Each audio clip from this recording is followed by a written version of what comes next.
Bien, entonces el día de hoy vamos a hablar de las aplicaciones de los elementos de infraestructura verde que vimos nosotros en la clase pasada y vamos a aplicarlo específicamente a la Ciudad de México. Entonces, primero vamos a hablar un poco del contexto de la Ciudad de México, de por qué es importante o por qué es fundamental la infraestructura verde en el contexto hídrico. Esto nunca pasa la diapositiva, ahí está. Entonces, la Ciudad de México se encuentra inmersa dentro de la cuenca del Valle de México. Y esa cuenca del Valle de México, que es un poco más grande que la zona metropolitana, eh, es o era en su momento una cuenca cerrada, es decir, una cuenca endorreica. Ya no lo es porque nosotros abrimos artificialmente la cuenca. Y existían 5 lagos originales, que ahorita les muestro la imagen de cómo se distribuían los lagos. Vamos a verla aquí. Como ven, pues esto era la Ciudad de México en la época de los aztecas y teníamos aquí Tenochtitlan en el centro y se abrió un sistema de 5 lagos. Uh-huh. En la actualidad, pues ya solo queda un muy pequeño remanente de Texcoco, muy pequeño, y un muy pequeño remanente del lago de Zumpango. Y por aquí, pues quedan algunas trazas de lo que solía ser, ¿no? Lo importante es que el punto más bajo o la menor cota era en Texcoco, y como era una cuenca cerrada, realmente se acumulaban los minerales en este lago y se volvía un lago salobre. Es decir, es un lago que tiene mayor contenido de sal, lo cual hace que no sea potable el agua, pero pues no tiene tanta salinidad como el agua de mar. Entonces también, como en un lago somero, pues en las orillas del lago se hacían sistemas de pantanos, ¿no? Había pantano, había este humedal, esta zona riparia de transición que ya les he platicado. El gran logro de los aztecas pues, fue lograr aprovechar todo el sistema hidráulico lacustre a su favor. Entonces, las zonas de pantanos las convirtieron en las chinampas, donde se alimentaba, se cultivaba gran parte de los alimentos que alimentaban a toda la población.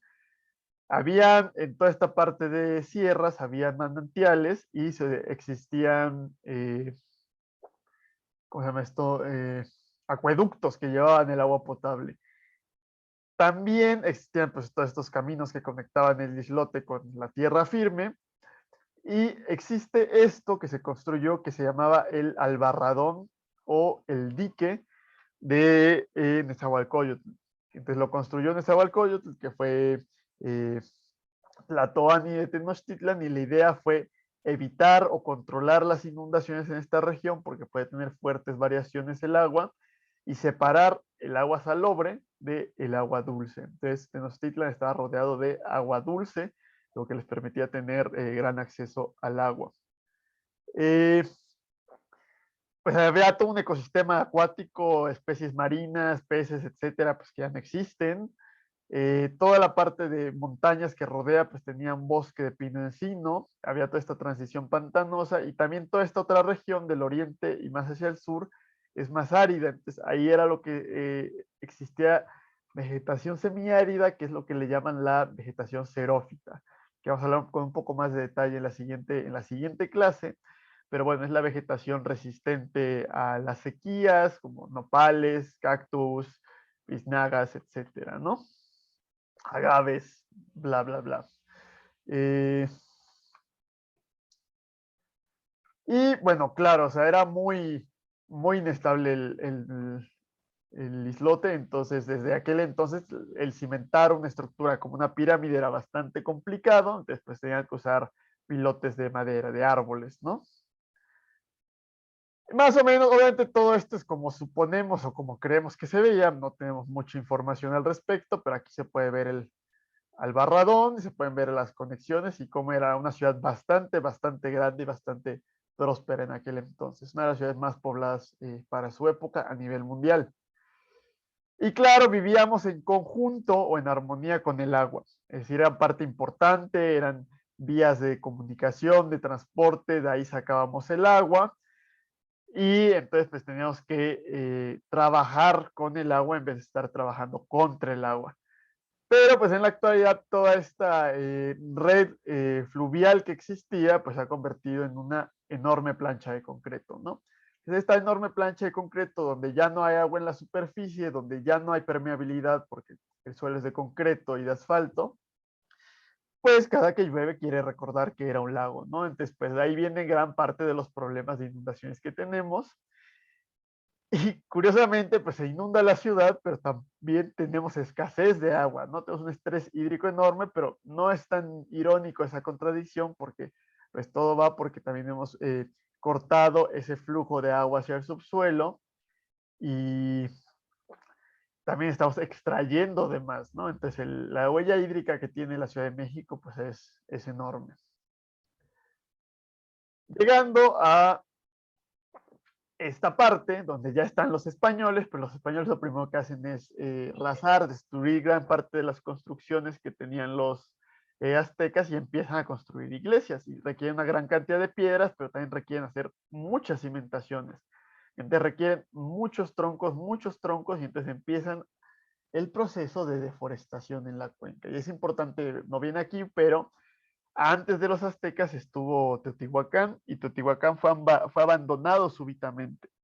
Entonces, ahora entendemos, o la hipótesis más extendida es que hubo una sequía prolongada y hubo un mal manejo del ecosistema, que la deforestación pues llevó a que decayera la civilización. Entonces los españoles empezaron a cortar los troncos y resulta que tan solo habían pasado 3 años de la conquista y ya había bajado el lago 30 centímetros por dos factores. Corto árboles y entonces empieza a haber erosión, sedimentación y además los árboles favorecen la infiltración. Entonces pues ya empezaban a haber problemas y cada vez se volvieron más graves las inundaciones porque parte de lo que se les hizo fácil destruir pues fue el dique de Nezahualcóyotl.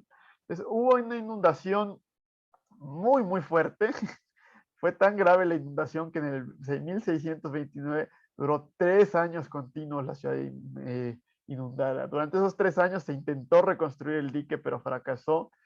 Y fue cuando se fundó Puebla, porque pues la solución que se estaba buscando pues era simplemente abandonar la Ciudad de México y crear una nueva capital, ¿no? A final de cuentas no lo hicimos. Y desde la época de los aztecas se sabe que el punto más bajo del parteaguas está en el noreste. Es decir, de la cadena montañosa que está rodeando y haciendo esa cuenca cerrada, hay un punto bajo en esta región. Y esa región se llama Nochistongo. Entonces, finalmente en la colonia se logró abrir el Tajo de Nochistongo y dejó de ser una cuenca cerrada. Es decir, se podía evacuar ese exceso de agua y se evacuó hacia el río Tula. Después, pues ya Porfirio Díaz construyó el gran canal de desagüe que pasaba justamente por el Tajo de Nochistongo. Vamos a ver ahorita platicamos de esto con las imágenes. Entonces, todavía esta foto es de principios del siglo XX, todavía hace poco más de 100 años existían avenidas fluviales que llegaban casi hasta el Zócalo. Esta calle está atrás de San Ildefonso. Si algunos han ido alguna vez por ahí, se ve todavía como que la banqueta elevada y la parte en medio está baja, porque era por donde pasaba el canal y está a 3 calles del Zócalo. Y esto venía desde la viga donde traían flores y alimentos. Pero pues esas inundaciones pues siempre ha sido un problema continuo a lo largo de toda la historia en la Ciudad de México, no es algo reciente. Más bien es curioso que con todas las obras hidráulicas que se han hecho y de drenaje, pues hemos tenido el mismo problema que hace 50 años o que incluso teníamos hace 200 años, ¿no? Entonces, pues una de las medidas que se ha hecho, pues es hacer el drenaje profundo, pues ha funcionado parcialmente porque hemos tenido que seguir extendiendo. Es curioso que hacemos ahora un túnel emisor oriente y ya se supone no tendría que inundarse la ciudad por tener una gran capacidad de descarga. Pero pues se sigue inundando partes importantes de la ciudad, ¿no? Eh, entonces, el asunto es que había gran cantidad de ríos en la Ciudad de México, incluso ya en el siglo XX, cuando ya habíamos secado, ya no existía el lago, pero había muchos ríos. Entonces, esta foto, que es como de los 30, es una foto del río La Piedad. Entonces, si alguien ubica los nombres completos de las calles en nuestra ciudad, pues sabrán que el río, hay una avenida que se llama Viaducto Río La Piedad, o sea, un tramo del viaducto se llama Río La Piedad. Entonces llegó un momento en el que se empezó a urbanizar todo esto que antes era rural y en vez de construir un drenaje, pues se nos hizo fácil tirar todo esto a los ríos. Entonces, para los 50, 60, si ustedes les preguntan a todos sus abuelos, se van a acordar de algunos ríos en la Ciudad de México.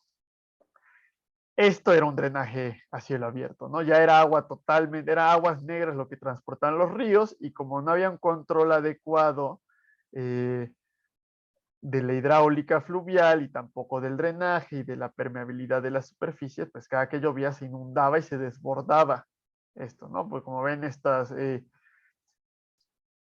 bancos laterales del río, pues se ven muy, muy poco estables, ¿no?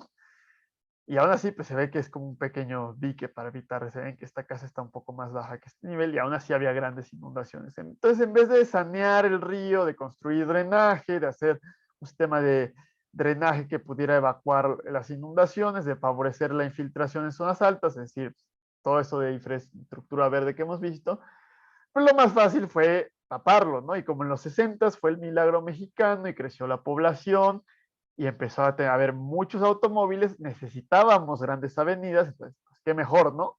Tapo esto, me deshago del problema del drenaje y además adquiero una enorme avenida sobre la que pueden circular los carros. Entonces, si ustedes ven los nombres de las calles, pues muchas calles se llaman viaducto río no sé qué, que río quién sabe qué, etcétera, ¿no? Entonces hay una gran cantidad de ríos que siguen viviendo por debajo de la ciudad.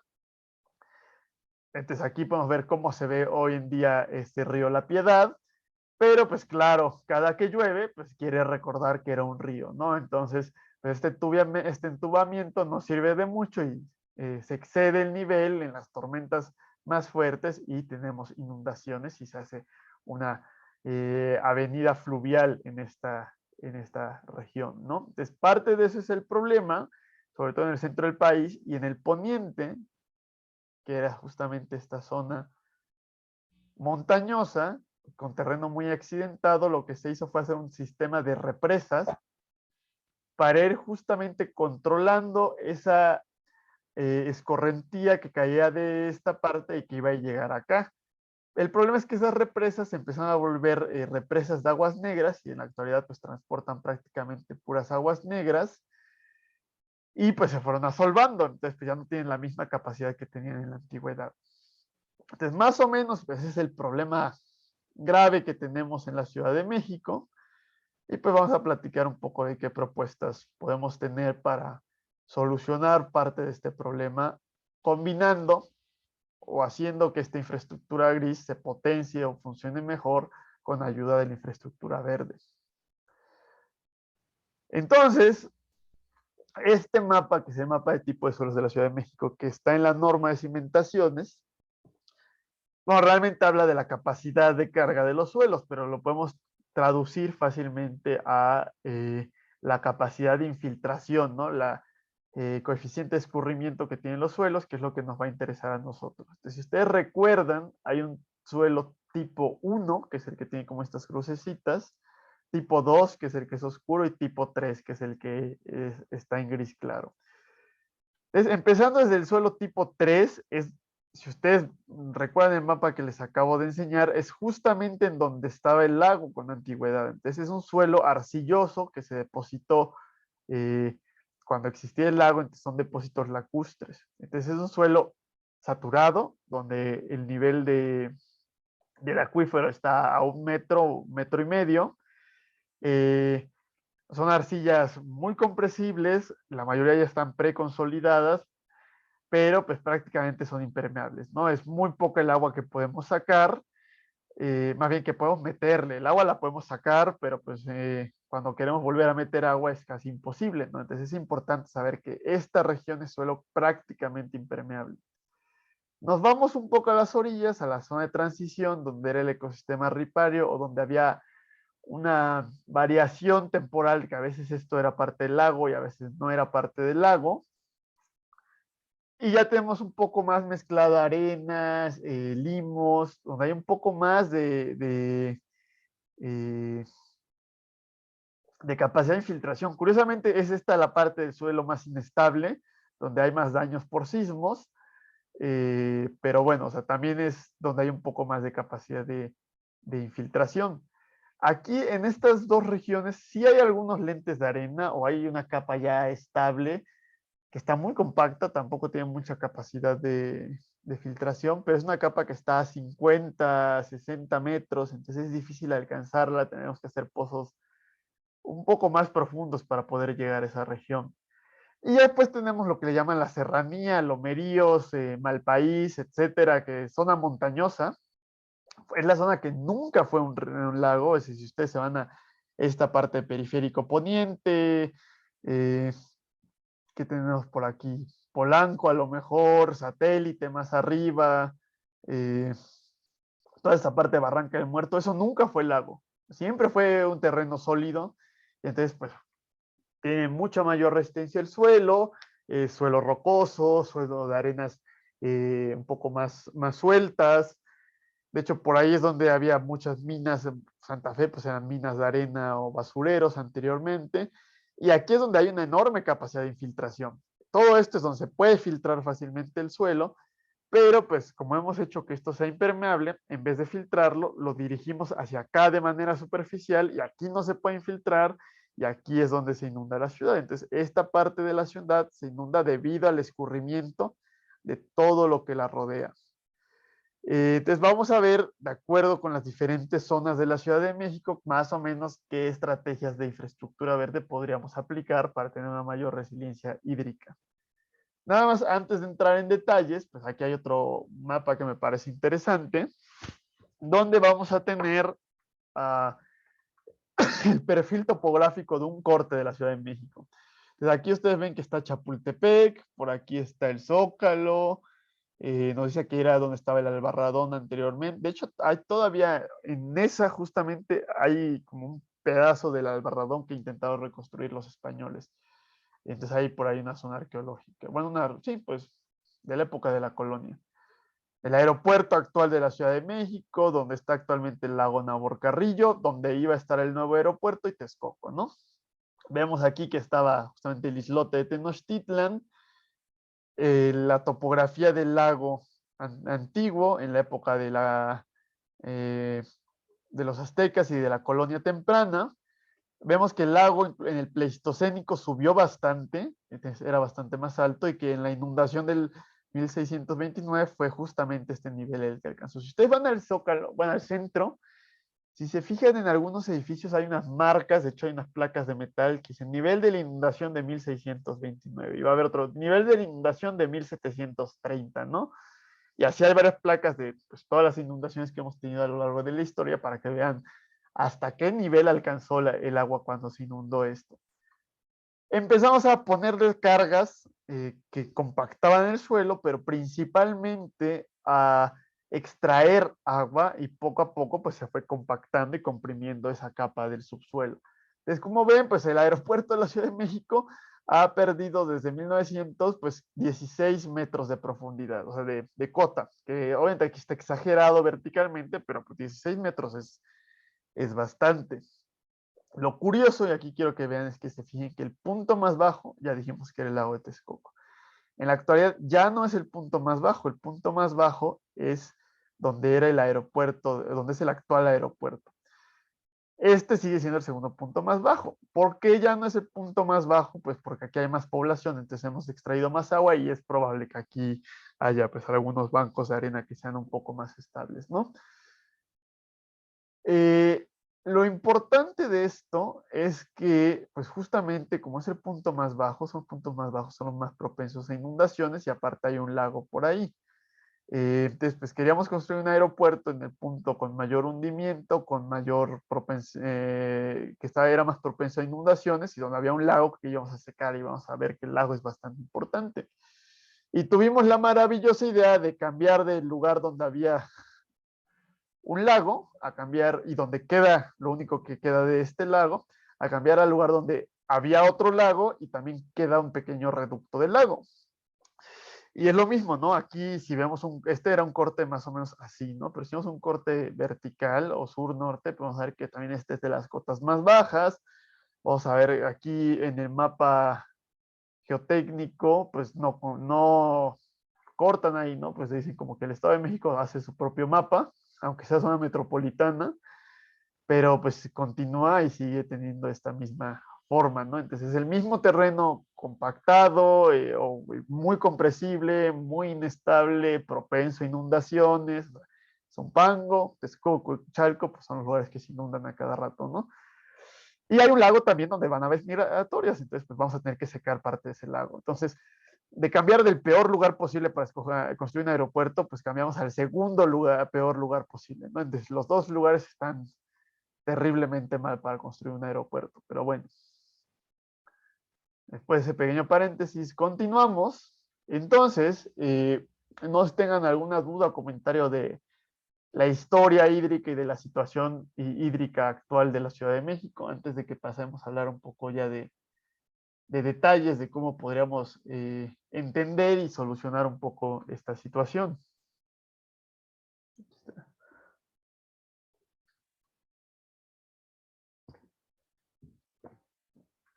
Si no, pues vamos a irnos de lleno.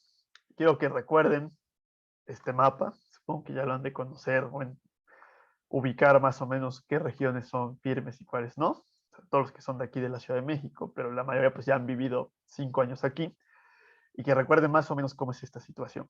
Entonces, primero vamos a hablar de algo que se conoce como el bosque de agua. El bosque de agua es toda esa zona natural que va a encontrarse en un triángulo. Si ustedes hacen un triángulo de Ciudad de México, Toluca, Cuernavaca, pues va a haber una zona boscosa. No existe como tal, ustedes no van a ir al mapa y van a encontrar algo que se llama el bosque de agua, ¿no? O sea, van a encontrar el Chichinautzin en el sur de la Ciudad de México, van a encontrar a lo mejor, pues donde está la Marquesa, que tiene un nombre, esa reserva también, si ustedes van por la carretera, pues van a encontrar los dinamos, el ajusco, etcétera. Entonces es una zona boscosa, es una zona de suelo muy firme, muy poroso, porque tiene orígenes volcánicos y es donde se infiltra el 80% del acuífero, de la recarga del acuífero de la Ciudad de México. Pero pues hemos perdido 40% en 30 años, ¿no? Desde que el poniente de la Ciudad de México, zonas como Tlalnepantla, Naucalpan, Huixquilucan tienen un desarrollo inmobiliario muy fuerte. También el Ajusco, cada vez nos vamos subiendo más en el Ajusco. Pues que quitamos parte del bosque para construir un tren a Toluca y además pues lo dejamos abandonado en vez de pues ya terminar lo que habíamos empezado, etcétera, etcétera, pues hemos perdido 40% en 30 años. Entonces, pues hemos perdido pues, el correspondiente porcentaje de la infiltración. Porque, pues, si ustedes recuerdan los niveles hemeróbicos de uso de suelo, pues hemos cambiado a usos de suelo más artificiales, más degradados, con menor permeabilidad.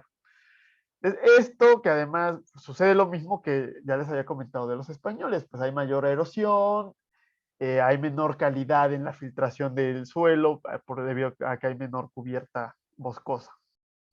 Entonces, pues si queremos reducir el problema de hundimientos diferenciales y queremos disminuir el problema de escasez en pozos, pues hay que rescatar y hay que salvar el bosque de agua. Ese bosque de agua es el que nos da el agua que tenemos en el subsuelo y es el que hay que mantener. Mucho se habló cuando estaba con el nuevo aeropuerto, es que tenía que ser con la infiltración, había que salvar el lago de Texcoco para salvar la infiltración del acuífero, etcétera, etcétera, ¿no? De hecho, esto es un artículo de un investigador de geología y parte, de hecho, es la idea de por qué era vulnerable el nuevo aeropuerto y la conclusión era que porque se podía inundar, ¿no? Pero para si hacer bueno, no vamos a entrar en detalles de eso, ¿no? Pero para cuando se inunde por pura topografía el nuevo aeropuerto, pues el aeropuerto actual va a estar varios metros bajo agua, entonces pues es más vulnerable lo que ya hay que lo que iba a haber. Pero además, pues yo si tengo un lago aquí, realmente el agua entra aquí, y si recuerdan sus clases de pues, comportamiento de suelos, pues el agua entra por cotas altas y sale por cotas bajas, en ese movimiento subterráneo. Entonces, si yo pongo agua aquí, el agua pues, no va a infiltrarse, el agua realmente que entre por las partes altas sale por aquí. Si dejáramos si dejara de funcionar el sistema de drenaje profundo de la Ciudad de México, al año, año y medio ya tendríamos otro lago otra vez en Texcoco, porque se hubiera formado naturalmente por ese flujo del agua. Entonces, pues realmente lo que hay que hacer es que se infiltre aquí en las zonas altas para que haya agua en los pozos de Iztapalapa. sí sería bastante útil recuperar el lago que hay ahí, pero bueno, ahorita si no mencionamos esa idea que se tiene de recuperar ese lago.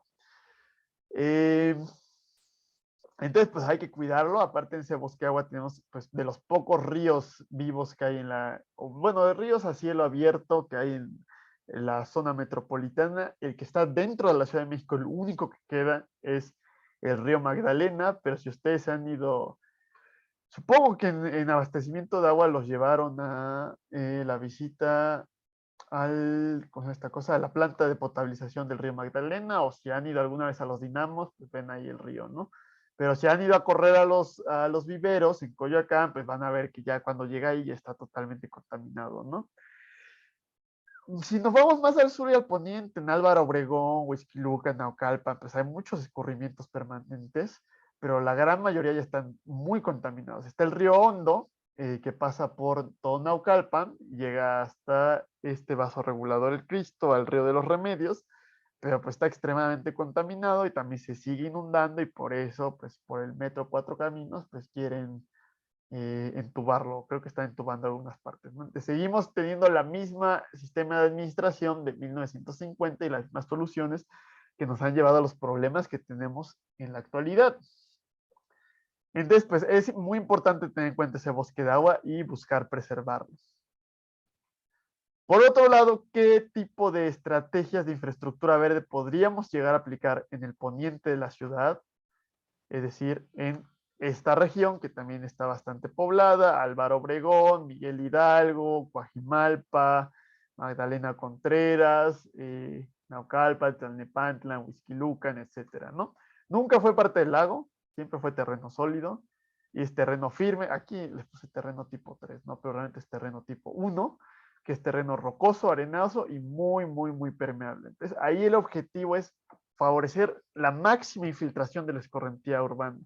Eso va a tener una utilidad doble. En primer lugar, que en vez de llevar esa escorrentía superficial al centro para que se inunde el centro, vamos a meterla al acuífero para que haya más agua en los pozos de zonas como Iztapalapa. Entonces, no tiene tanto sentido construir pozos de infiltración en Iztapalapa. Realmente los pozos de infiltración, pues habría que construirlos en Chapultepec. El asunto de Iztapalapa es que realmente no construimos pozos de infiltración. Cuando los pocos pozos de infiltración que se han hecho en México, desde México, son a través de pozos abandonados que se aprovechan. Pero realmente tenemos que estar construyendo bastantes pozos de infiltración en el poniente de la ciudad. Además, resulta que esta zona en el poniente de Santa Fe, Bosque Real, Interlomas de Herradura, es donde hay la mayor concentración de riqueza en todo el país. Y curiosamente también tiene la mayor concentración de calles cerradas en todo el planeta. O sea, ustedes no van a encontrar a otro lado, otros países como Arabia Saudita, que también tiene una cantidad de condominios cerrados impresionantes, no le llegan a la más mínima escala del tamaño de la cantidad de hectáreas que hay de calles cerradas en esa región del poniente de la ciudad. Tiene que ver mucho con la desigualdad, pero pues podemos, no suena tan bien, pero aprovecharlo o usarlo a nuestro favor, esas calles cerradas. También hay muchas calles cerradas en colonias de ingresos medios, más al sur, hacia donde está Coxpa, Coapa y todo eso. Pero la mayor parte y lo que está en suelo permeable es lo que está en el poniente de la ciudad. Entonces, en esas zonas cerradas, pues hay poco tránsito vehicular, no hay tránsito pesado, entonces podemos aplicar pavimentos de menor resistencia, como sería un pavimento permeable, y favorecer la infiltración, quitar toda esa plancha de concreto y que por el contrario, pues sí recuperemos un poco ese suelo permeable. También tenemos que utilizar ciertas estrategias como pues los jardines de lluvia, de infiltración, etcétera, ¿no? Tenemos que maximizar esa cubierta vegetal y recuperarla y preservar ese bosque de pino encino para que el agua que se infiltre sea agua de calidad. Entonces también pues hay que recuperar ese sistema de presas, hay que desasolvarlos y hay que recuperar la calidad del agua de esos escurrimientos. O sea, hay que tratar y hay que construir colectores marginales, que ahorita vamos a hablar de eso. Y lo interesante es, no sé si alguno de ustedes ubique toda esta parte de Tecamachalco, Interlomas, etcétera, pero por ejemplo, el centro Banamex, atrás del centro Banamex, que a lo mejor sí lo conocen, hay una presa enorme que se llama la presa del Capulín. De hecho, ahí es donde acaba el sistema original de abastecimiento, el sistema Lerma, y hay unos tanques, unos cárcamos y unas zonas de distribución muy grandes. Realmente, pues si uno maneja por ahí, apesta horrible, también en Tecamachalco, el famoso puente Tecamachalco, donde apesta asqueroso la presa que hay ahí, pues porque son puras aguas negras. Entonces, si realmente desasolváramos eso y toda esa agua asolve, que tiene una enorme cantidad de materia orgánica, podríamos compostarlo, tratarlo y utilizarlo como fertilizante, ya obviamente compostado y con la reducción de patógenos, y buscar tener, o sea, mayor vegetación para que sea algo atractivo y que ya habíamos comentado, o incluso tener una cierta cubierta de agua permanente. Entonces tendríamos una zona suburbana bastante más agradable donde la gente podría ir a pasear alrededor de este parque, incluso tener barquitos, lanchitas como si fuera Chapultepec, y pues tendría incluso un valor turístico y de recreación esa zona, ¿no? Entonces, pues todavía hay mucho, lo que hay que hacer, pues es hacer una evaluación de ese sistema hidráulico y pues es como podríamos recuperar esa zona del poniente de la ciudad. La presa Madín, sí, sí, la presa Madín es diferente. Me pregunta Isis acerca de la presa Madín. No sé si algunas hayan ido, está, uy, es Atizapán, el municipio de la presa Madín. La presa Madín es una presa de agua potable, según. Sí hay una planta de potabilización, pero sí, la presa Madín no huele muy bien. De hecho, si ustedes pasan por ahí se ve horrible el color, tiene un color verde radioactivo el agua. Y de hecho, pues había peces y se están muriendo últimamente. Creo que hay contaminación de metales pesados. Pero esto que yo estoy hablando, que realmente estas cárcamos de regulación son un poco diferente el objetivo. Si es una represa, pero es una represa, es un tanque tormenta. Entonces, como la mayoría del tiempo están secos o nada, tienen una corriente muy pequeña de agua, por eso está el asolve expuesto, que es asolve pues, de aguas residuales, todos esos lodos que se han ido secando y por eso huele tan mal. Le digo que está la presa, ay, San Joaquín, creo, atrás del centro Banamex, está la presa de Tecamachalco. Si ustedes van por periférico, por donde hay un edificio en obra negra, por donde hay un restaurante que se llama el Charco de las Ranas, y creo que hay una automotriz de BMW o algo así, que hubo un conflicto muy grande porque justamente querían construir el edificio en parte de ese cárcamo de regulación y quedó en obra negra hasta que pues, le lleguen el precio a quien corresponda, quien esté en su momento. Y de hecho hubo un problema porque, no sé cuál en las noticias, se fue parte del estacionamiento, creo que de la automotriz, y se fueron varios carros ahí donde estaba el cárcamo, que llovió muy fuerte. Entonces, hay uno ahí uy, ¿dónde está altura? No sé, no está muy lejos de CEU. Y hay otros en Xochimilco, les digo que hay uno ahí por el Deportivo de Xochimilco, entre el Deportivo y la Facultad de Artes. Estos, la mayoría, si ustedes lo ven, pues es tierra y hay unas cuantas plantas, le digo, está subaprovechado, mientras que la presa Madín es una presa como tal y se ve ahí el laguito, pero sí tiene muchos problemas de mala calidad. Y habría que hacer algo para rescatar esa presa. Sí, tiene un problema similar la presa Madín, pero también podría aprovecharse como un sistema de infraestructura verde. Entonces, pues, la idea es revivir esos cuerpos de agua, esa infraestructura azul superficial que tenemos en el poniente de la ciudad principalmente. Si nos vamos al sur de la ciudad, quiero que se transporten y piensen justamente en CEU. Más o menos por aquí aquí está periférico. Entonces, CEU está en esta región. Si nos vamos más al sur, hacia Tlalpan, todo Coyoacán, toda esta parte de zona volcánica, ¿no? Entonces, incluso, creo que les estoy hablando por aquí de Milpa Alta, ¿no? Si ustedes piensan en este mapa, Milpa Alta es esto que está por aquí está Tláhuac, que es Xochimilco, entonces es esta parte de Milpa Alta. Tampoco fue nunca parte del lago. Es terreno volcánico muy permeable, entonces lo mismo, hay que promover pavimentos permeables. Ahí hay en Milpa Alta, pues todavía hay mucha más cubierta natural, entonces hay que bloquear ese crecimiento de la mancha urbana.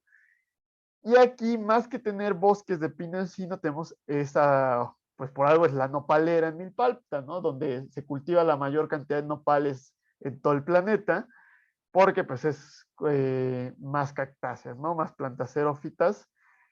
Entonces, en vez de, sobre todo en Pedregal, donde hay unas zonas de muy alto nivel socioeconómico, que hay unas, pues camellones bonitos con pasto y casas con jardines, el pasto, pues es una bestialidad, es lo menos sustentable que hay. Creo que lo mencionamos al inicio, en la primera clase, cuando hablamos de los suburbios americanos.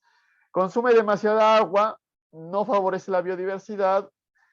Eh, entonces, pues les digo, no, o sea, no cualquier área verde puede funcionar como infraestructura verde. O sea, hay áreas verdes que son poco sustentables, como lo es tener pastos. Entonces, la idea es que tendríamos que favorecer tener áreas verdes, pero con seripaisajismo, es decir, paisajismo utilizando plantas xerófitas. Y pues el problema es que en primavera, cuando hace mucho calor y no llueve, Milpa Alta es muy, muy árido y muy seco. Entonces, todos esos pastizales están muy expuestos a riesgo de incendios. Primero hay que tomar medidas para evitar que se hagan incendios voluntarios o incendios provocados para hacer desarrollos inmobiliarios. Hay que cambiar las prácticas agrícolas para minimizar ese riesgo de incendios, para evitar la sedimentación, la erosión y evitar perder esas áreas verdes, evitar perder la calidad de la infiltración del acuífero, etcétera, ¿no? Entonces hay que mantener y hay que tener una buena logística de protección civil para evitar incendios. Si nos vamos un poco más al sur, empezamos a subir más en la cota y entonces pues recuperamos otra vez ese ecosistema de pino encino. Entonces hay que buscar evitar la deforestación en el Ajusco y en los dinamos, ¿no? Protegerlo lo más que se pueda. Más hacia el sureste, Xochimilco y Tláhuac, sí hay una región que sí era parte del lago, que es esto, Xochimilco, Tláhuac, Chalco, ¿no? La ventaja que tiene Xochimilco es que los canales y chinampas son patrimonio de la humanidad y de la UNESCO, entonces si dejamos de protegerlos, pues ahí se nos muere parte del dinero que nos entra por la UNESCO, pero pues aún así están en grave riesgo de calidad del agua, la fauna, como los ajolotes que están en peligro de extinción, pues entonces hay que protegerlo y ahí todavía tenemos el potencial para expandir y recuperar más área de esos canales que teníamos, ¿no?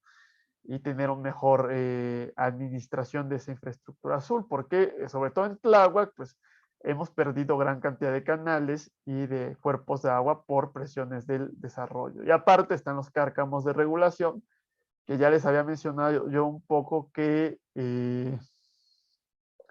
pues ya había un cárcamo, bueno, está, si ustedes van por periférico, de pronto llegan, a ver si aparece por ahí. Por aquí está Cuemanco y hay un cárcamo gigantesco y están varios canales y un poquito más hacia acá donde está, ay, es Muyuguarda, creo, y División del Norte, había otro cárcamo de regulación que se les hizo fácil construir un paso a desnivel y matar a la mitad del cárcamo. Más o menos restauraron la otra mitad del cárcamo, pero pues, no tiene comparación con lo importante es el área de la superficie que tiene, ¿no? Entonces, y lo restauraron, pero durante 4 años que tardaron en la obra, pues estaba hecho una porquería ese lugar, ¿no? Entonces, otra vez la misma idea, ¿no? Nos vamos con la ideología tradicional de necesitamos más calles, más concreto, más carros, y uy, sí, es un problema grave la inundación, ¿no? A ver cómo lo resolvemos. Seguimos construyendo más zonas impermeables. Ese es un problema importante en el sur de la ciudad.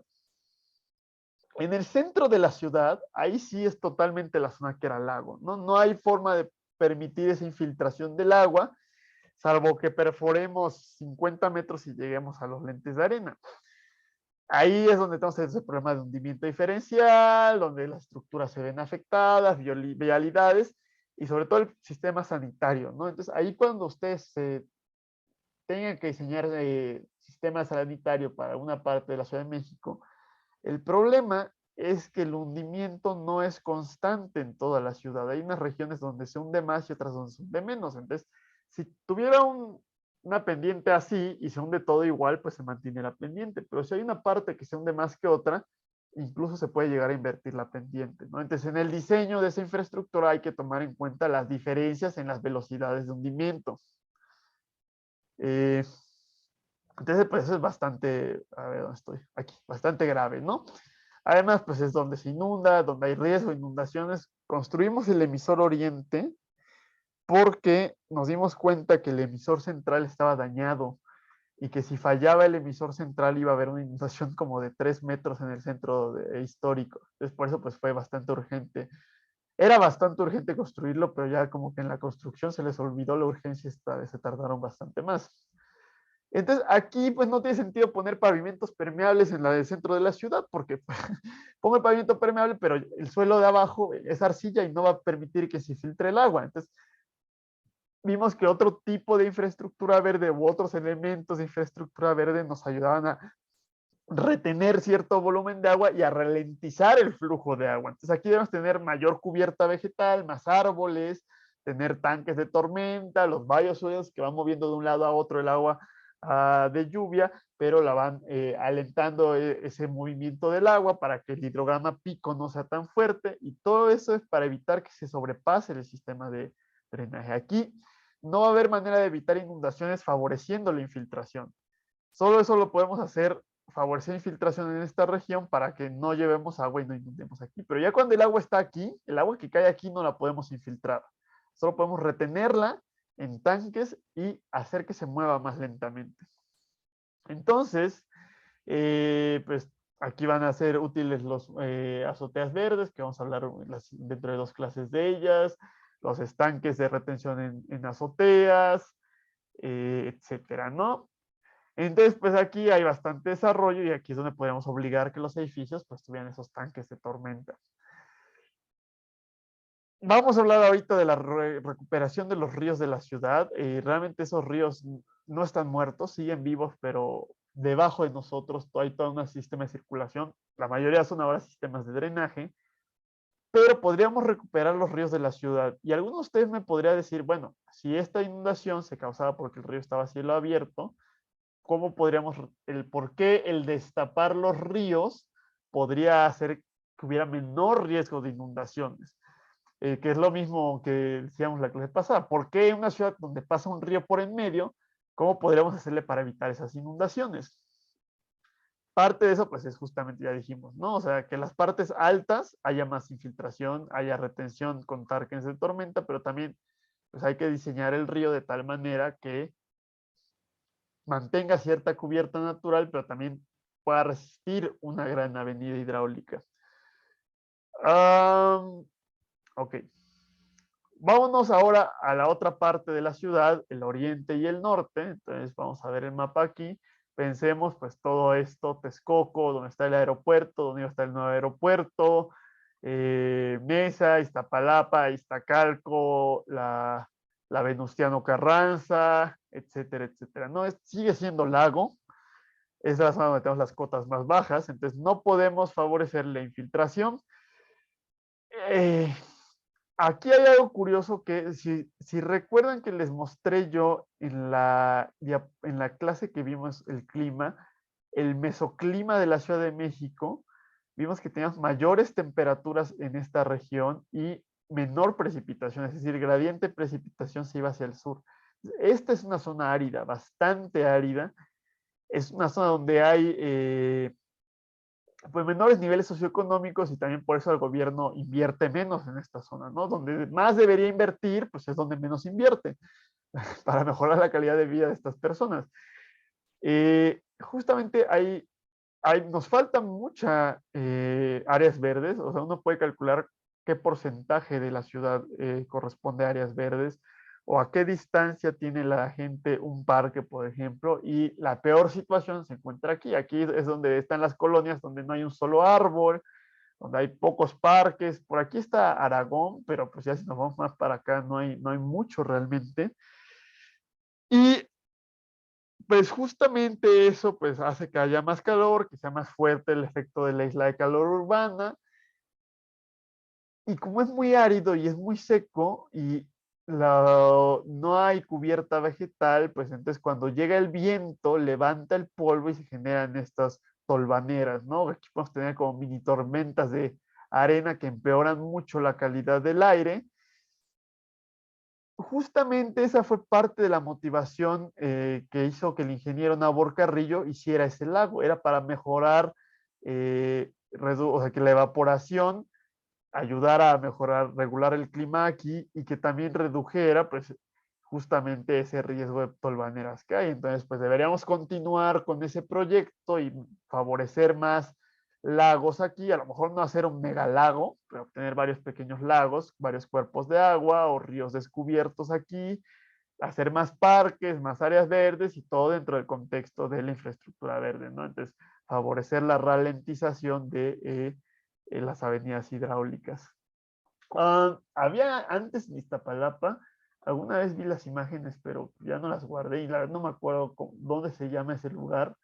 Había una unidad donde había un lago artificial como Chapultepec en los 70s y después lo taparon, ¿no? Entonces ahí vamos perdiendo oportunidades. Aparte, ahí no les he hablado, pero Chapultepec, que está por aquí, el lago de Chapultepec tiene es un lago artificial realmente, o sea, abajo es suelo de concreto, y de hecho, hace como 10, 15 años se abrió una grieta en el concreto y había una caverna abajo.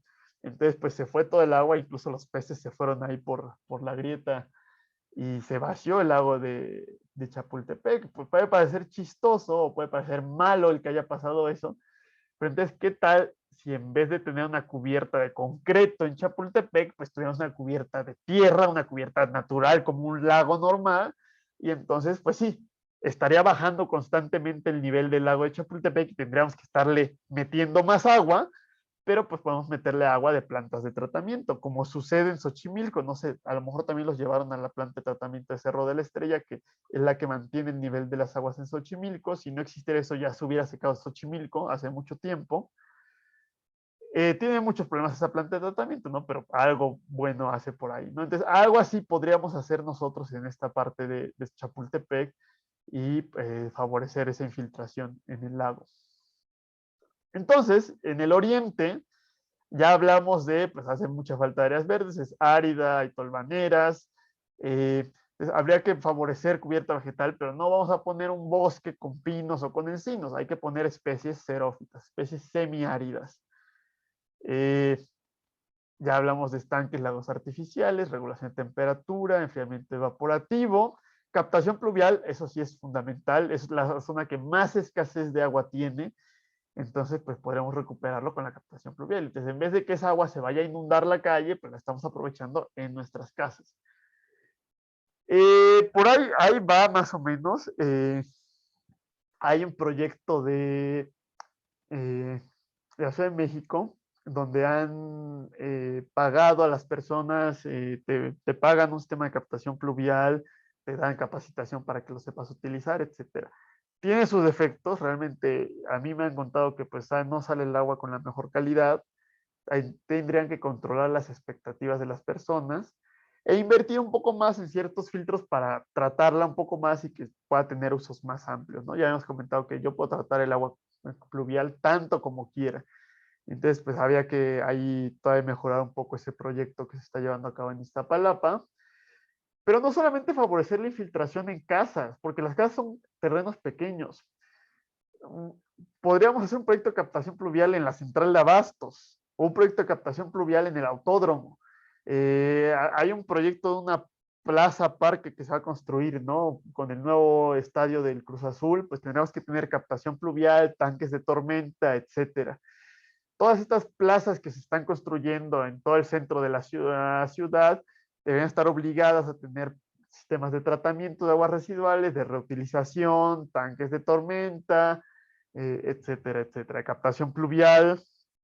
Y parte de eso tendremos que hacerlo obligando con la normatividad y dando incentivos fiscales. Y el problema es que los pozos que hay en esta parte del oriente de la ciudad suelen estar ligeramente contaminados. Entonces, si preservamos el bosque de lluvia, va a subir el nivel del agua en esos pozos y aparte va a mejorar la calidad del agua, ¿no? Entonces, ya dijimos los principios de la ingeniería ecológica, todo está conectado. Entonces, la gente que vive aquí el hacer infraestructura verde aquí, va a haber una teleconexión que va a beneficiar a la gente que vive aquí en calidad de agua y menos agua superficial para inundaciones. Y eso nos lleva a la parte de la disposición final del agua. Ese gran canal que construyó Porfirio Díaz, pues ya ahora tiene una pendiente negativa y también el río de los Remedios que está en Naucalpan. Entonces, lo que tienen que hacer es bombear el agua. De hecho, pues sí, o sea, más o menos por ahí va una de las propuestas de los proyectos finales que le estaba poniendo.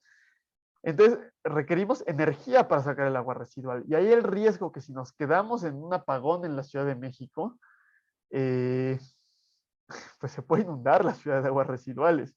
Por eso todas estas estaciones de rebombeo tienen unos motores de diésel gigantescos y tienen unos tanques de diésel, pero pues podrían llegar a fallar, ¿no? Entonces ahí hay un riesgo de resiliencia urbana. Entonces realmente lo que tendríamos que hacer sería tratar y reutilizar el agua in situ.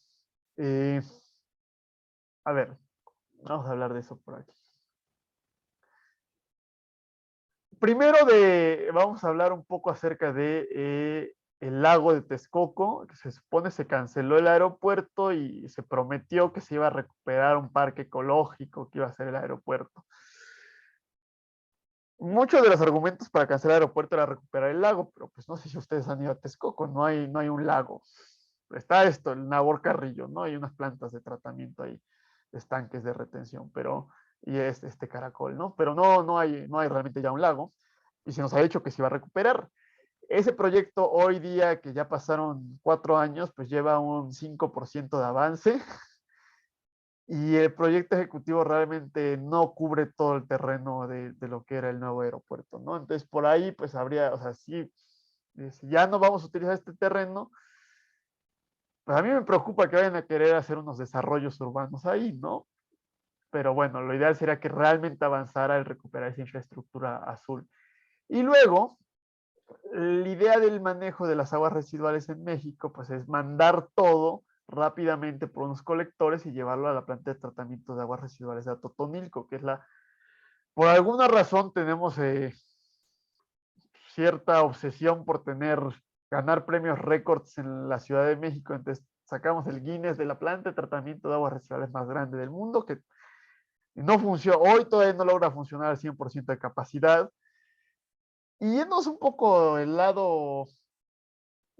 pero realmente tiene que ver con lo mismo porque son las políticas públicas. No sé si se acuerdan ustedes que había la propuesta de construir una planta de revalorización, una planta de termovalorización, que no vamos a hablar aquí de residuos sólidos en la clase, pero va por ahí, o sea, no, hasta donde yo sé, no hay una sola planta de termovalorización en todo el país, a lo mejor estoy equivocado, al menos en la Ciudad de México no lo hay. El relleno sanitario que teníamos aquí, el Bordo de Xochiaca, ya está lleno, tenemos que irnos al Estado de México. La idea era poner una planta de termovalorización donde pudiéramos ir resolviendo un poco el problema de los residuos. Se nos ocurrió también contratar la planta más grande del planeta, tecnología que no ha sido probada y no había solamente una planta más pequeña en México. En vez de construir una planta de ese tamaño tan gigante, hubiéramos hecho 10 plantas más pequeñas repartidas en toda la ciudad y así también aliviábamos el tráfico. La queja de esta planta fue que decían que pues, había un contrato de cierto volumen de toneladas de residuos que teníamos que entregar diariamente y que se iba a endeudar la ciudad 10 años o 15 años y que no favorecía la reducción de los residuos sólidos. Claro, la mejor reducción es en la fuente. Y si me estoy obligando a entregarle una cierta cantidad de toneladas, si reduzco la generación de residuos, pues ya no le estoy mandando la misma cantidad de toneladas y entonces estoy incumpliendo el contrato. Hasta ahí se había quedado el argumento. Pero resulta que en Noruega, que tienen todas sus plantas de tratamiento, de revalorización, de termovalorización, ya Noruega, 20 años después de que pusieron las plantas, ya no produce la cantidad de residuos suficientes para esas plantas. Entonces lo que empezó a hacer Noruega fue abrir los rellenos sanitarios y pasar todo eso para recuperar ese terreno que habíamos perdido y para sanear ese espacio. Entonces, pues imagínense cuánto podríamos sacar de residuos durante cuántos años en esa zona, en estos rellenos sanitarios que tenemos en esta región, y pues, no incumplir los contratos y aún así bajar la generación de residuos en esta ciudad. Y lo otro que ha hecho Noruega es importar desde Francia y Alemania residuos sólidos. Entonces, pues, podríamos nosotros utilizar esta planta para, pues, tratar los residuos de una gran área, ¿no? Lo mejor hubiera sido construir 10 plantas pequeñas. Y por eso se canceló. Y ahí, a ver qué día tenemos una planta de termovalorización en la Ciudad de México. Pero Totonilco es exactamente el mismo problema. Totonilco tiene contratados varios, como 30 metros cúbicos y pues el gobierno tiene que pagarle por esos metros cúbicos y tiene que proveer esos metros cúbicos de aguas residuales. Si yo hago medidas de infraestructura verde, pongo varias plantas, o sea, en vez de construir una planta enorme, la más grande del mundo que no funciona bien, hubiera construido 10, 20 plantas de tratamiento distribuidas en toda la ciudad y en vez de mandar esa agua residual a otra cuenca que va a ser la cuenca del río Tula, del Papaloapan, hubiera mantenido el agua dentro de la misma cuenca y hubiera disminuido el estrés hídrico con infiltración, evaporación, etcétera, ¿no? Entonces, ahí va un asunto. Y el otro asunto es que hay un pequeño problema con la reducción de la escorrentía urbana del drenaje porque estamos obligados a contratar ese volumen de aguas residuales, ¿no? Entonces ahí hay una complicación donde en vez de tener esa infraestructura distribuida en toda la ciudad que fuera más resiliente, además nos estamos obligando a un contrato que pues ya habíamos tenido otro caso que no quisimos hacerlo, ¿no? Porque este sí fue. Pero bueno, ahí la dejamos. Eh, ¿Qué me falta por aquí? Entonces, sí, lo mejor sería tratarla y reutilizarla. Entonces, la norma debería exigir pues, que esos mega edificios que estamos haciendo, desarrollos, plazas, ya lo dijimos, planta de tratamiento obligatoria, sistema de drenaje pluvial con reutilización, reutilización del agua residual, etcétera, etcétera, ¿no? Y aquí esto es interesante, a mí me parece bastante interesante porque la mayoría de las veces pensamos que solamente podemos disponer del agua tratada infiltrándola, pero también podemos perder esa agua evaporándola. Muchas veces pensamos que el tener una alberca o tener una fuente que se está evaporando el agua es un desperdicio de agua. Eh, pero si esa agua, en vez de evaporarla y perderla ahí, tuviéramos que bombearla para sacarla de la Ciudad de México, entonces el balance del ciclo de vida hace que sea mejor evaporar el agua. Entonces hay ciertas cosas de infraestructura como las fuentes que pues hay gente que dice que están malas fuentes porque pues, se ven bonitas, pero es un desperdicio de agua porque se está evaporando. Pero si evaporamos el agua correcta, puede ser bueno.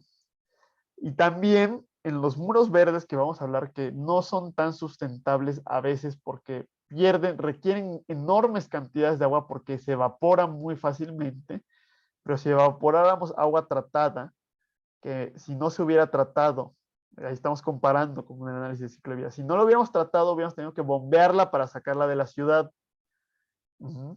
Entonces, pues hubiéramos por ahí, podemos tener, beneficiarnos de esa evaporación con muros verdes y aparte, esa evaporación en muros verdes, fuentes, estanques, etcétera, ayudaría a reducir costos, reducir emisiones asociadas a ese uso de energía y mejorar el efecto de isla urbana de calor con el enfriamiento evaporativo. En vez de tener un drenaje que va a mover no sé cuántas decenas de metros cúbicos por segundo, movemos el agua residual lo más rápido posible fuera de la ciudad y el problema es de otro, ¿no? Y el problema es de Tula y por eso se inunda, ¿no? Que ya hablamos hace unas clases de ese problema que hubo de la inundación en el río Tula. Eso es un cambio de perspectiva que hay que tener. ¿No está alguna duda o un comentario de estas propuestas? La verdad es que sobre todo estas propuestas de centro, sur, centro y norte son cosas que yo propongo y que quiero seguir desarrollando porque todavía falta mucho por hacer, ¿no? Entonces habría que hacer mapas de qué tipos de infraestructura verde habría que poner en cada parte de la ciudad y hacer estudios de caso, cálculos, etcétera, ¿no? Eh, lo que va a seguir ahora es ver, eso es como de la fuente de los deseos, qué es lo que quisiéramos o qué es lo que debería ser y qué es lo que es en realidad. Sí hay proyectos de infraestructura verde en la Ciudad de México. La verdad nos gustan los megaproyectos, como ya les comenté. Yo les comenté que la infraestructura verde no tiene que por qué ser un río gigantesco recuperado, un parque enorme, puede ser algo tan sencillo como una jardinera en una banqueta. Si hacemos 10,000 jardineras en 10,000 banquetas a lo largo de toda la ciudad, pues ya hay un efecto considerable. Pero a nosotros nos gusta hacer algo puntual y masivo, que no es lo ideal, pero bueno. El problema es que se han hecho proyectos que la verdad en papel suenan impresionantes, pero cuando se aplican, el resultado final deja mucho que desear, o no se termina, se abandona, o se construye y queda bien, pero no se le da mantenimiento, ¿no? Entonces, pues cuestan mucho y resultan poco esas grandes propuestas. Lo que ha tenido mucha popularidad a nivel mundial, y lo hemos tomado aquí en la Ciudad de México, son los parques lineales, que en vez de tener un parque así redondo, circular, cuadrado, etcétera, tenemos un parque largo como si fuera un camellón, y la gente puede, o sea, beneficia a una gran parte de la ciudad y la gente puede correr, ir en bici, etcétera, ¿no? Eso lo han aplicado en Nueva York, en París, en Corea, etcétera. Y aquí también hemos hecho una que otra cosa. Entonces aquí viene un resumen, ahorita se los platico mejor con las imágenes que he reunido. Solamente aquí hay uno que es el parque del Canal Nacional. Ese pues no les pongo ninguna foto porque se supone está construyéndose ahorita, recuperando el Canal Nacional en el sur de la ciudad, sureste. Eh, se supone está en progreso y se supone tiene estos elementos de infraestructura verde. No, vamos a ver si es cierto porque vamos a ver otros proyectos anteriores como estos que están aquí, que pues, ahí fallaron varias cosas. Y hay otros proyectos que es el greenwashing que ya hemos hablado. Me lo venden como algo muy sustentable de infraestructura verde, pero realmente lo único que interesa es el dinero y acaba siendo tan mal hecho la parte ecológica que acaba empeorando la situación. Entonces tenemos el parque lineal de Chapultepec, donde realmente era una plaza lineal más que parque lineal, o sea, eran locales que se iban a rentar y no habían un solo elemento de infraestructura verde. Y aparte hay zonas con valor arqueológico en esa parte de Chapultepec. O sea, si ustedes han pasado por la avenida Chapultepec, hay un acueducto de la época de la colonia ahí. Pues no estaba como para construir algo donde estaba eso. Estaba, si se acuerdan, en algún momento se tenía, en el sexenio pasado se tuvo la idea de la rueda de la fortuna de Chapultepec, que iba a ser exclusivamente comercial, no hay ninguna idea. Todavía ahí está esa zona donde va a estar la rueda de fortuna de Chapultepec, como que en vilo a ver qué sucede. El sexenio pasado también se le iban a vender eh, el parque militar 1F para hacer un desarrollo junto a Santa Fe. Lo bueno es que la administración actual construyó un parque, que es la cuarta sección de Chapultepec. No he tenido la oportunidad de ir, quiero ir y conocerlo, pero creo que no, o sea, fue un parque común y corriente, o sea, pudiendo aprovechar ciertas cosas de infiltración, tanques de tormenta, pues ahí las aprovecharon un poco. En la feria, donde está la feria en Chapultepec, se supone va a ser el parque Tenochtitlan, no sé cuántos. Ahí creo que es válido o útil que sea recreativo esa zona, pero también habría que aprovechar para aumentar un poco la cubierta verde.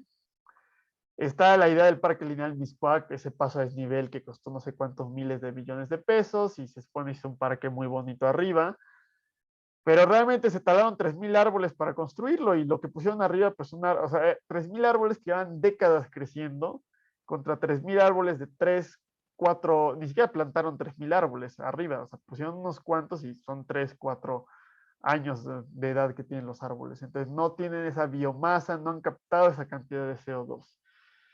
Y pues ese parque lineal, a los pocos meses ya había un tráfico, ese paso de desnivel de Miscuac, había un tráfico horrible a los pocos meses y creo que al segundo o tercer día de haberlo inaugurado se inundó. Entonces, pues ahí la resiliencia hídrica quedó pues por los suelos. Entonces, aquí hay algo que se había hecho, que era el parque hídrico La Quebradora. Fue una propuesta de unos académicos de la UNAM, ganó premios internacionales, estaba en la zona de lomas o sea, los lomeríos de Iztapalapa. donde hay un suelo más permeable, que es como es el Cerro no estaba en el Cerro de la Estrella, estaba en otro cerro que hay ahí en Iztapalapa.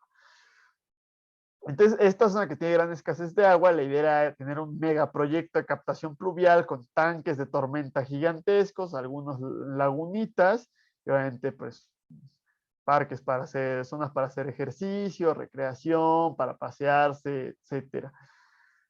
Resultó que el proyecto se tardó mucho más de lo que se iba a tardar, hubo ahí muchos problemas de corrupción, se canceló como 3 veces, se volvió a hacer 3 veces, cambió la idea del proyecto, se supone ya lo terminaron, creo que ya lo inauguraron, no lo habían inaugurado por la pandemia, creo que ya lo inauguraron, y sí, pues quedó un parque interesante, atractivo, pero todos los elementos de infraestructura verde pues se perdieron. Entonces, pues sí, el parque va a ayudar a la infiltración, pero estamos perdiendo ese potencial de infiltrar 10 veces más de lo que infiltraría el puro terreno natural. Entonces, pues por ahí se perdió esa oportunidad.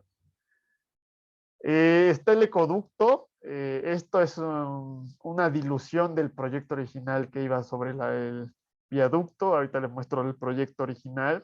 Es un parque lineal justamente a lo largo de todo esto. Aquí abajo va el río entubado. Esta estructura en cajón que yo les enseñé en la imagen. Pues sí, hay algunos problemas porque creo que tienen conflicto, gente que quiere andar en bici, gente que quiere ir pasando. Pues tiene vegetación, está agradable, está en unas zonas donde a lo mejor no haya tanto acceso a parques tan cercano. Se supone esto eran humedales que iban a ir tratando agua, pero no le han dado mantenimiento, entonces en la actualidad pues trata como el 10% del agua que debería tratar, y aún así trata, no sé, 20, 30 litros por segundo, y a esto de abajo lleva 3 metros cúbicos por segundo, ¿no? Entonces es muy poco lo que está tratando. Entonces ahí uno puede decir, bueno, estás tratando un poquito de agua, pero no todo lo que debes tratar, entonces pues ahí hay un poco de greenwashing, ¿no? Entonces, pues este no está mal el proyecto, pero se quedó un poco corto de lo que pudo haber hecho. Está el Parque Lineal La Viga, que se va a construir en La Viga. También había un río ahí abajo en La Viga, pero pues se iba a construir un parque lineal en el Camellón. Pues se hizo un poco y después se quedó abandonado, pues así está más o menos. Sí, este estaba bastante interesante el proyecto porque tenía tanques de tormenta, tenía zonas para hacer skateboarding, y esas zonas para hacer skateboarding estaban sumergidas, entonces también podían retener, podían hacer ciertos estanques de retención, había ciclopistas, había zonas comerciales, iba a mejorar mucho la zona. Hubo un problema con vecinos de otras regiones, y también pues se cortó ahí el presupuesto, o el presupuesto se fue a la bolsa de alguien y nunca se acabó, ¿no? Este es un caso de éxito. Este antes era una refinería en Azcapotzalco. Fue muy interesante el proyecto porque se tuvo que hacer bioremediación. De hecho, ahí participaron para reciclar el concreto que estaba contaminado con hidrocarburos, también todo el suelo, y se recuperó. Como ven, hay una gran cantidad de áreas verdes. Aquí creo que hacen hasta conciertos, hay zonas comerciales, tiendas, restaurantes. Esto creo que, pues, no sé si sea un zoológico, tiene algo ahí de biodiversidad, la gente va a correr, a hacer ejercicio, hay un laguito. Entonces, pues la verdad es bastante grande y es una zona donde no había áreas verdes. Por aquí todavía hay infraestructura de Pemex. Estos son unos tanques que, de hecho, estallaron hace como 30, 40 años. Explotó esto y destruyó. De hecho, creo que eso fue por lo que cerraron la refinería. ¿El lago es artificial? Es una excelente pregunta. Bueno, o sea, si el lago no estaba ahí y excavamos e hicimos un lago, podríamos decir que es artificial, ¿no? Más bien ahí la cuestión sería si la cubierta de abajo es artificial o es natural. Supongo que es a lo que te refieres. No sé, yo pienso que sí debe ser de concreto esto, porque es más fácil de mantener, porque si fuera natural, tenemos que tener cuidado con la eutrofización. Si ustedes han ido a Chapultepec, la verdad el agua tiene un color bastante extraño porque hay una cantidad de agua, o sea, es verde el agua, que pues, no tendría por qué no ser transparente, no tendría yo por qué no poder ver el fondo del lago. Tendría que ser así realmente. Entonces, pues es mucho más caro y no están dispuestos a hacer el mantenimiento. No he entrado realmente a esta parte del lago, entonces no sabría decirte, pero yo creo que es artificial. Se pierde ahí un poco la oportunidad, ¿no? A lo mejor podríamos argumentar que probablemente parte de este subsuelo siga un poco contaminado. Según yo lo trataron bastante bien. Si estuviera contaminado, ahí sí hay el problema de infiltrar, pero estás infiltrando contaminantes. Pero si lograste hacer una bioremediación adecuada, pues deberías hacerlo con una cubierta natural para que ahí hubiera infiltración y hubieran mayores servicios ecológicos. No, no lo sé, pero debería hacerlo. Gracias, gracias por la pregunta, Paulina. ¿Cómo vamos? Vamos bien, todavía quedan 12 minutos, pero... Entonces, esa es la situación en la Ciudad de México. Les digo, realmente les muestro aquí megaproyectos y les voy a mostrar megaproyectos en otros países, pero realmente tenemos que hacer pequeñas acciones distribuidas en toda la ciudad. Gracias, de nada, Paulina. También está la parte de la restauración de los ríos. El río Magdalena, la verdad, llevan como 30 años queriendo restaurarlo. Cada administración firma acuerdos. La pasada lo firmó, en la actual también firmaron, hicieron bombo y platillo. Yo he ido y sigue exactamente igual. O sea, o hacen un colector por acá, otro por acá, y no hay una obra integral porque llegamos a viveros y sigue la misma contaminación. Entonces, a ver, esto ahorita se los digo con la imagen. Hubo un proyecto en 2011 para rescatar el río La Piedad. Ustedes, según yo, bueno, primero es, no es el único problema aquí en México, no es el único lugar donde se han hecho la tontería de tapar los ríos. Entonces, pues esto creo que es en Reino Unido, donde pues era una zona urbana, pues quitaron esto y recuperaron el río y hicieron un parquecito bastante atractivo, ¿no? Esto mejora, la verdad, yo prefiero 1000 veces tener un parque y un río que tener un estacionamiento. O sea, no, esto, o sea, yo veo esto más como progreso que esto, definitivamente, en cuanto a calidad de vida y todo.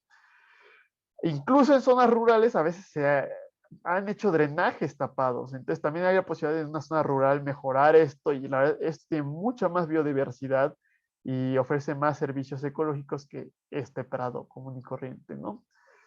Entonces, este era el proyecto original de el viaducto. Obviamente está totalmente inspirado en lo que ustedes ya leyeron del río en Seúl, que ahorita les voy a mostrar una imagen. La idea era, ¿por qué no? ¿No? O sea, si estamos construyendo, o sea, si el aeropuerto nos iba a costar ciento y tantos mil millones y ahora nos va a costar más y la Totonilco nos costó otros ciento y tantos mil millones, ¿por qué esto que nos iba a costar igual 80,000 millones de pesos? El dinero lo hay, ¿no? O sea, el dinero es, o sea, no tenemos realmente tan poco dinero en México. O sea, sí hay ahí dinero federal, pero la cosa es, y también local, cuánto dinero hay en la Ciudad de México. La cosa es, pues, a dónde se dirige, ¿no? Y incluso con no tan alto presupuesto se podrían hacer cosas interesantes. Eh, Ahorita hablamos del proyecto de Seúl, que ya leyeron ustedes un poco, pero pues obviamente esto tiene retos enormes, ¿no? El tránsito, habría que redirigirlo, construir líneas de transporte masivo, pues la calidad del agua aquí, un diseño hidráulico, etcétera. Pero pues estaríamos recuperando un poco esa parte lacustre, o esa parte fluvial, esa relación tan importante con el agua que tuvo la ciudad hasta los 50 y que era muy importante, ¿no? O sea, si no hubiéramos secado tanto el lago, podríamos ser una ciudad, no sé, póngale tipo Ámsterdam o tipo Venecia, con todos los canales a lo largo de las calles, y hemos perdido eso, pero no necesariamente tenemos por qué mantener esa pérdida. Podríamos recuperar esto y pues yo la verdad prefiero pues, un parque así, donde podamos convivir, ir a pasear, que pasarme 3 horas atorado aquí en viaducto, ¿no? Pero bueno, se canceló esto y se mandó el presupuesto a la planta de tratamiento de aguas residuales de Atotonilco, que también era necesaria, pero les digo, o sea, habría alternativas mejores y actualmente no funciona al 100%. Entonces, pues les voy a hablar de algunos ejemplos de otros países.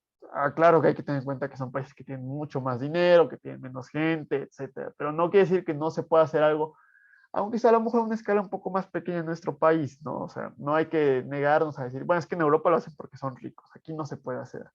Créeme que sí se puede juntar bastante dinero, bastante dinero en México. De hecho, cuando presente sus proyectos finales también les voy a presentar algo que he hecho yo de investigación, lo que he estado haciendo de investigación para que vean de dónde podríamos sacar una enorme cantidad de dinero. Eh, Alguno de estos, el de Rotterdam y el de Seúl, ya lo leyeron. Nada más es cosa que ahorita lo comentemos en el contexto de lo que hemos hablado en esta clase. Entonces, justamente Seúl tiene el río Cheong, que les digo, pues es exactamente la misma idea que tenían ahí para el viaducto Río La Piedad. Se hizo, creo que en 2002. Creo que en la lectura que ustedes tuvieron no venía la imagen de cómo era originalmente, pero era un segundo piso. Entonces, sí, es interesante. Como ingenieros civiles siempre tenemos esa idea de hacer grandes obras, ¿no? De tener grandes retos de ingeniería, claro que es válido, ¿no? O sea, llevar esos límites del conocimiento y de la capacidad, pero no crean que hacer esto es más complicado que hacer esto. Realmente hacer esto es una obra de ingeniería muchísimo, muchísimo más complicado que esto, porque les digo, hay que desmantelar, hay que demoler esto, y demoler algo no es fácil, sobre todo si hay una zona densamente poblada. Hay que ver qué se va a hacer con esa enorme cantidad de residuos. El tránsito que había que por aquí hay que redirigirlo en otras zonas. O hay que hacer algo con todo ese tráfico que había por ahí. Y les digo que el diseño hidráulico pues es bastante, bastante complejo, ¿no? Entonces, pues yo prefiero este tipo de retos que pues el reto que nos lleva a los autos, ¿no? Y prefiero vivir en esta parte, pero teniendo un río bastante agradable que teniendo esto. Claro que hay detalles, ¿no? Que es parte de lo que ustedes leyeron en la lectura que pues no se consultó a toda la sociedad, era la idea de tener ganar cierta presencia política, entonces ahí falló un poco esa parte social. De hecho, les voy a mandar por WhatsApp algo muy interesante sobre esas evaluaciones sociales. Obviamente, pues a quien le, o sea, es muy corto, pero pues a quien le interese lo puede leer. Y la parte ambiental, pues también falla un poco, porque esta cubierta de abajo, pues es de concreto, que está en lo que nos preguntaba Paulina. Tendría que haber sido natural para favorecer, o sea, de hecho decía que se ha aumentado ha empeorado la calidad del agua con los años. Que si hubiera tenido plantas riparias aquí, hubiera ayudado a mantener la calidad del agua y hubiera favorecido la infiltración, ¿no? Entonces, por ahí falta, esto ha inspirado muchos proyectos en muchas partes del mundo, no solamente ese que habían hecho en México. La idea es que cuando tomemos esa inspiración, pues hacerlo bien, ¿no? Lo que falló aquí, hacerlo bien. Y lo interesante de esto es el por qué un río puede ayudar a controlar inundaciones. Esto tiene baja profundidad, son como 40, 50 centímetros. Pueden ahí ver que la gente está parada dentro del río. La gente viene a refrescarse, viene a convivir ahí. Si ustedes han visto, vieron algunas la serie de Sense8 Netflix, hay una parte en la escena donde una de las protagonistas está caminando por aquí, se ve toda la gente paseando por esta zona. Esto realmente podría uno pensar que su función principal no es ser algo recreativo. Si ustedes lo estudian bien, esto es un canal de desfogue escondido como un parque lineal. Cuando llegue una gran tormenta, un tifón, por ejemplo, puede subir el nivel del agua a 3 metros y llevar una cantidad de metros cúbicos por segundo impresionante sin que se inunde el resto de la ciudad. Entonces, realmente esto es una obra de control de inundaciones, pero hecha de tal manera que sea también un parque recreativo y que nos dé servicios ecológicos. Entonces, así es como tendríamos que estar diseñando estas obras hidráulicas y eso es lo que podríamos hacer en la Ciudad de México, de recuperar los cuerpos de agua que teníamos y aún así que esos cuerpos de agua haga que haya menor riesgo de inundaciones.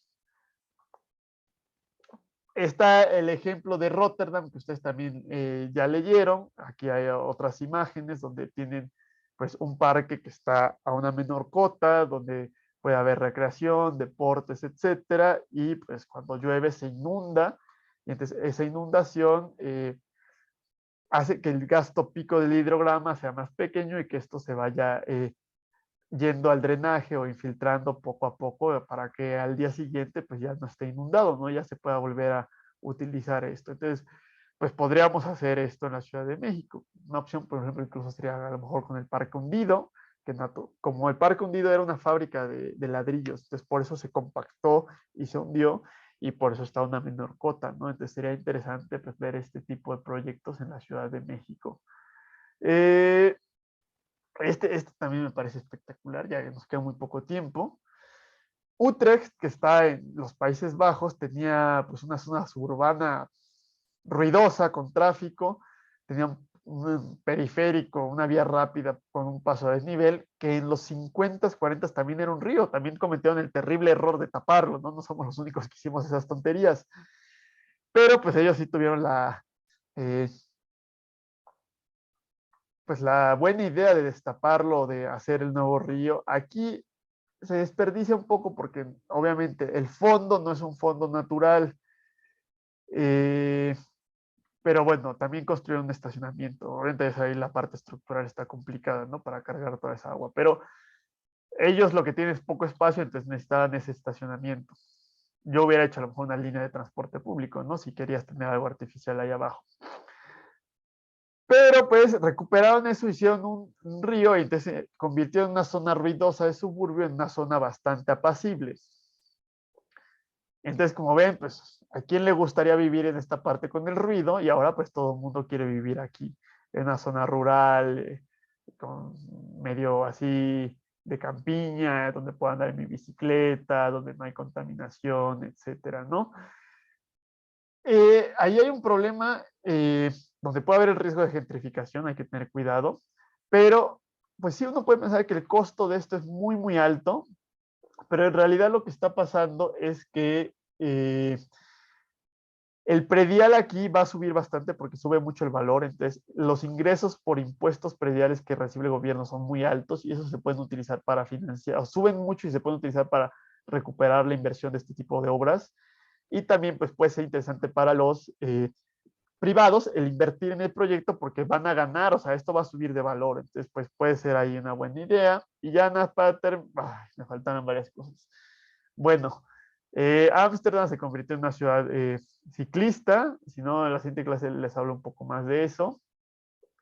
Y está Boston. Si no, les voy a mandar la liga donde habla un poco de estas partes, de qué se hizo en el proyecto de Boston, donde se quitó una carretera y se hizo un parque lineal bastante, bastante agradable. Simplemente se metió subterráneo la carretera, pero pues es mucho mejor vivir en una parte así que vivir en una parte con una carretera bastante ruidosa.